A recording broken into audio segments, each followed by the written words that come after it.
Hey, Pretty Girl Club. Are you in a season of your life right now where you have zero friends?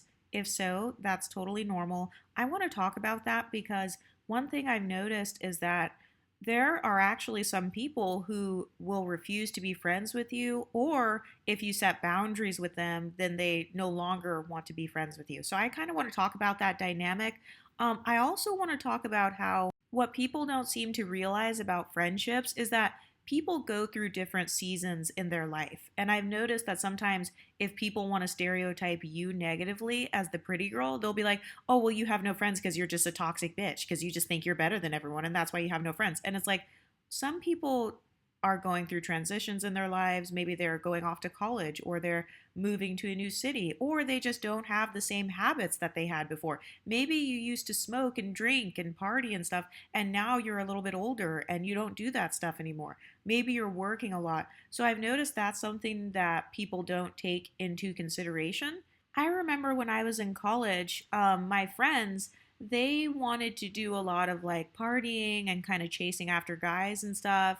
And I noticed that with this particular group of friends, there was always some sort of drama. So, you know, those friends where it's like they're constantly beefing with other people or there's relationship drama. Like one of my friends, she was in a relationship with this very dusty guy. So she would always come and complain about her relationship.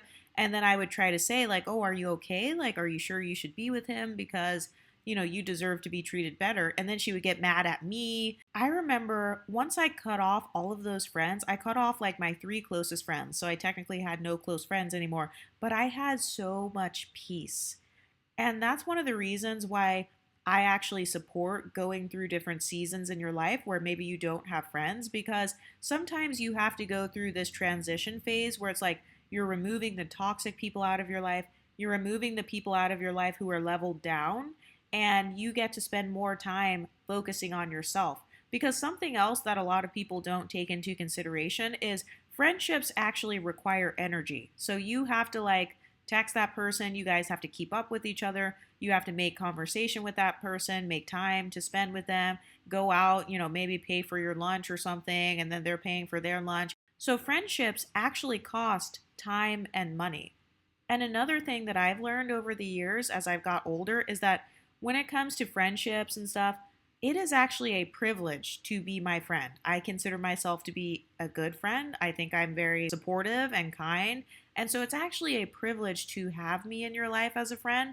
And this is something that I had to learn once I got to like college, because sometimes if people have too much access to you, or if they only knew you from when you were younger, then they can kind of stereotype you as who you used to be. So, have you ever been around like friends from high school or friends from college, and then they kind of see you as who you were when you were younger? They see you as the old version of yourself. They see you as who you were before you leveled up. Sometimes family members do this as well. And sometimes they'll even try to bring it up. They might say stuff like, oh, you're acting brand new because you got money now, or I remember who you used to be, or you used to be fat. Have you ever been around people who remind you of your past mistakes? And something else that I've been learning too is about friendship types. So, you know how they have dating types, like, oh, he's not my type. So, I just kind of made up this term, friendship types. That's something you may want to think about. Like, what type of friend do you want? Because I know for me in the past, I used to be so open to the point where it's like, if a person's friendly towards me, I'm just going to be friendly towards them. And that has obviously harmed me in the past. And so, one thing that I'm doing is curating my own friendship type. So, I try to go out of my way to like meet other girls that are also leveled up. They have pretty privilege on their own. They're already doing their own thing. They're too busy to be like jealous of me or even thinking about me. So I try to think in my mind of what types of friends I do want. And then if somebody doesn't meet that, it doesn't have to be anything personal or like bad, but I can just choose to not be friends with that person and just be like an acquaintance or be, cordial. One of the other reasons that I've noticed that a lot of friendships end when you're the pretty girl is due to rivalry or jealousy. So maybe you have some friends and they're also pretty, and you guys were friends until you got that modeling gig, or you guys were friends until you started posting on Instagram, or you guys were friends until maybe you got a free drink at the coffee shop and like she didn't get a free drink or something. So I have noticed that rivalry can also make people not want to be friends with you. And I actually don't take that personally anymore because I would rather you not be friends with me if you're rivaling me or if you're jealous of me. I don't want jealous people in my circle anyway. So I'm no longer offended if a person doesn't want to be friends with me because they are jealous. I don't want that around me. But have you ever noticed where some girls, maybe they're used to being the token pretty girl or the token exotical, they're used to being kind of the queen bee, or I want to be the leader of the group, or I want to be the one who decides where we're going. And then maybe when you come along, you're just not really like that because you don't have this hierarchy mindset. You don't have like this territorial type of mindset because it's like, in order for somebody to really be a true rival when it comes to friendships, that means that you have to be viewing your own friends as like your little pawns or something, like they're not real humans. But there are girls like this in real life to where they don't like it when a new girl gets introduced to the friend group.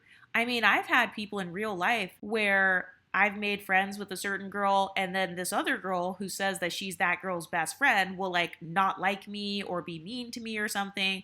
And I think that that kind of behavior is very weird and controlling because a lot of the people who think like that, they have a very competitive mindset. They think that friendships are a competition. They're viewing their life as like this popularity contest, and they feel like you are threatening their popularity by making friends or like when people like you. This has actually caused me to get kind of like ostracized from groups in the past. Usually it was more so like in my 20s or when I was younger, but there are some people to where they don't want you to be friends with their other friends or they don't want you to like have all the connections. They just want to be the one in the center. They want to be the only one that knows everybody. They want to be the only one that hangs out with everybody. And so I've noticed that some friends will get jealous if you hang out with another friend by yourself because then they'll be like, "Oh, why didn't you invite me?" And then maybe you weren't thinking of it that way. Maybe you were just working at the same place or you just had lunch together, you were in the same neighborhood or something. But there are friends like that where they're very like territorial or they feel threatened by your likability. So they don't like the fact that you can just step into the friend group and be likable and like get along with everybody and be fun. They don't like that. They want to be the only one that is the fun person. You know those people where it's like they want to be the life of the party? So I remember there was actually this one time where me and like this big group of girls, we all went out to this Mexican restaurant. And these girls, most of them were unambiguous, some of them were MLS girls. And I've noticed that like one of the girls, she randomly decided to start twerking in the middle of the Mexican place. So this is not, it was not a club, it was not a bar, it was literally just you're eating tacos. And because me and my other friends didn't want to participate in that for obvious reasons, then suddenly like we're being bougie. So you know those people to where it's like they want to be able to do whatever they want or they want everybody to kind of follow along with what they're doing? And then they get upset when you kind of don't follow them or when you do something else. I've noticed that's another reason that can actually cause friendships to be lost. Something else that happens is once people get close to you, okay, so you know how I say on this channel, there are those women who are like, keep your friends close and your enemies closer. There are some people who will specifically try to get close to you because they know that you have special qualities. They know that you're pretty and you're also smart, or maybe you're like really disciplined. They want to know what is her diet? What is her beauty routine? How can I copy her? And oftentimes that is actually based out of like this extreme jealousy to where they wanted to replace you the whole time. And I know that like human beings can't be replaced, but they wanted to basically live your life. They want the same privileges you have. But one thing I've noticed is that when people get up close and personal to you and then they see how disciplined you actually are, or they see how thoughtful you are, they see how meticulous you are, they see how good you are at something, then they get even more jealous and mad because then they realize, oh shit, she's actually smart. Oh my God, she's actually good at what she does. Oh shit, she actually knows how to do her makeup. I can't do that. And so then it triggers their inferiority complex because they thought that they could be an op and kind of spy on you and then copy what you're doing. But then when they tried to copy it, they realized they actually don't have the skill set. Has anyone else noticed how a lot of people, they don't want to admit when you're both pretty and smart? That's just too much for people to handle. They can't admit if you're pretty and smart and you have a nice personality. Oh no, that is way too triggering. So I've noticed that some friends, they will try to get into your circle because they're hoping to find your flaws or they're hoping that you can be relatable to them. Have you ever noticed that there are some friends where they don't want to hear the positive things going on in your life? They only want to hear about your traumas. They only want to hear about the negative things in your life. And then when you just don't have any, or you literally are just not thinking about negative stuff, then they get mad that they can't trauma bond with you. I've actually had that happen to me multiple times. I know a lot of you guys have had this happen to you on YouTube where people get mad when you don't have the same traumas as them. People get mad when you don't have the same insecurities as them. And so that's another thing that can cause you to not have any friends. But the advantage of not having any friends is you get to move in silence. You get to make your biggest money moves. You get to spend more time disciplining yourself. You get to spend more time working on your personal passion projects and your creative projects. This YouTube channel was actually started at a time in my life where I didn't have any friends at that time because I was living in a different city. I was living far away from my friends and family. And so even going online, like me having the time to create a YouTube channel and all that, it was because in my real life, I wasn't doing as much socializing and all that. I just had like acquaintances, but not like, oh, we're friends, let's go hang out every weekend and stuff. I didn't really have that. And so the advantage of solitude is that number one, you get to know yourself better, because that's another positive aspect of not constantly being surrounded by people. Because one thing I've noticed is that the girls who are constantly surrounded by a whole bunch of other girls, you know, those girls that are always in a big girl group and then there's always drama and stuff, those women tend to be average, or they tend to become average in life, because usually people who need to be surrounded by others all the time are codependent, or they struggle with codependency. Another advantage of spending some time alone and having no friends is independence. So you have the freedom to make decisions and pursue your own interests and hobbies, and you don't have to think about anyone else. You're not thinking about, oh, I have to meet up with Sarah at 5, or oh, she really needs help with something, I have to be there for her. So you have more independence. Another thing is you get to focus more on your own personal growth. I've noticed that when I was younger, one bad habit that I had was seeking validation from my friends. So I used to do this thing where I would tell my friends my ideas. I know, yeah, this is back when I was younger. I would be like, oh, I was thinking about writing a book, or I was thinking about doing this or that. And then I almost had this mindset of wanting to get permission from friends before I decided if something was a good idea. You know those friends where it's like they send everybody a picture before they post it on Instagram, or they ask everybody else in their circle, what color should I dye my hair? I was like that a little bit when I was a teenager, but one of the advantages of having no friends for a while is you don't have any social obligations. You're not seeking validation from anyone. You just get to make all of your own decisions, and you're less likely to consider other people's opinions when it comes to doing you.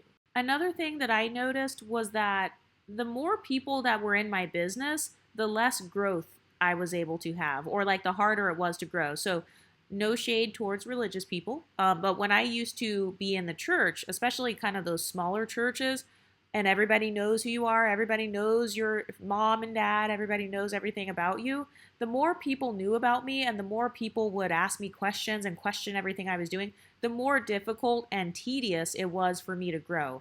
And so putting myself in like this isolation by choice, it helped me to grow and change myself. It helped me to like reinvent myself. I've noticed that if you've been the same for like 20 years, let's say you want to reinvent yourself, sometimes your friends, they might question it or be like, why are you doing that? Why are you trying to lose weight? Who are you trying to look like? Who are you trying to be?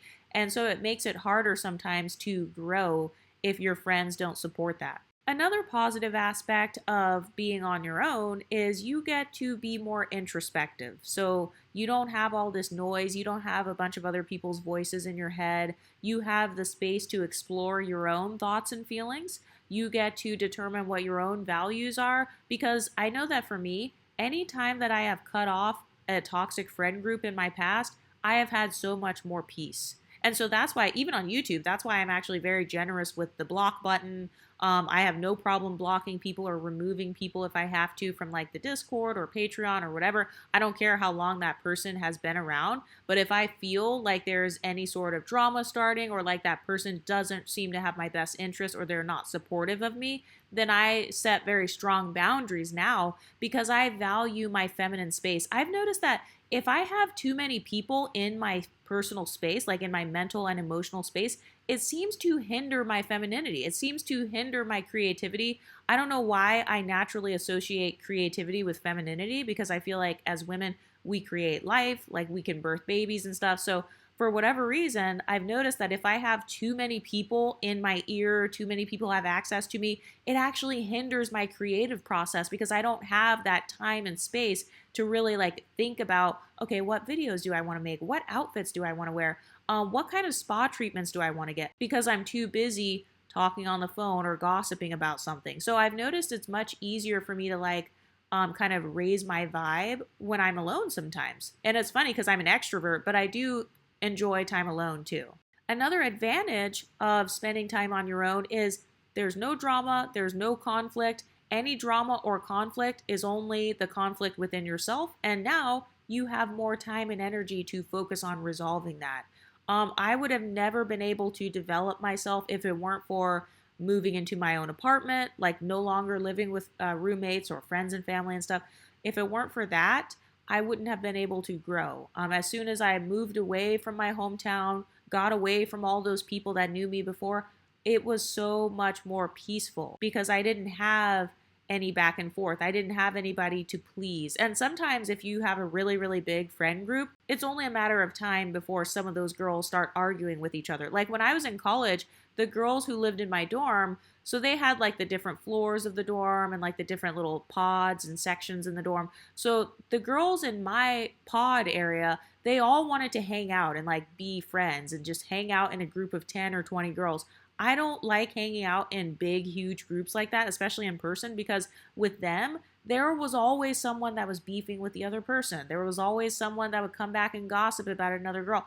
And then I decided to like not hang out with all of those girls because number one, that's too many people. And also I didn't have time to keep up with like he said, she said. And I remember those friends saying that I was being stuck up or thinking I was better. But it's like, I don't want to deal with a bunch of conflict all the time. So I would rather just cut people off and set my boundary. And then, there is no argument or anything because you're just done. Another advantage of spending some time without friends is you get to develop more resilience. So you know how there are people who are afraid of being alone?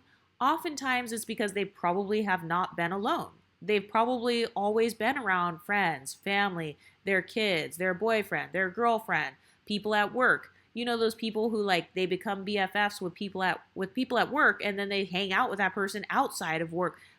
A lot of times if you are never alone, yeah, you're not going to be able to overcome the loneliness because you have never faced it. So one of the advantages that I've experienced was not feeling lonely. Just I can navigate my own life because I know how to live on my own. I've lived on my own since I was, 18 or 19. So that's actually a very healthy skill to develop. You want to be resilient. You want to be a person who's not afraid of being alone. Well, what do you ladies think? Have you ever had friends who are like your rivals or they don't like that you're getting along with everyone? Have you ever had seasons in your life where you felt like you had to change your circle? Let me know what you think in the comment section and I'll talk to you next time. Stay pretty, ladies.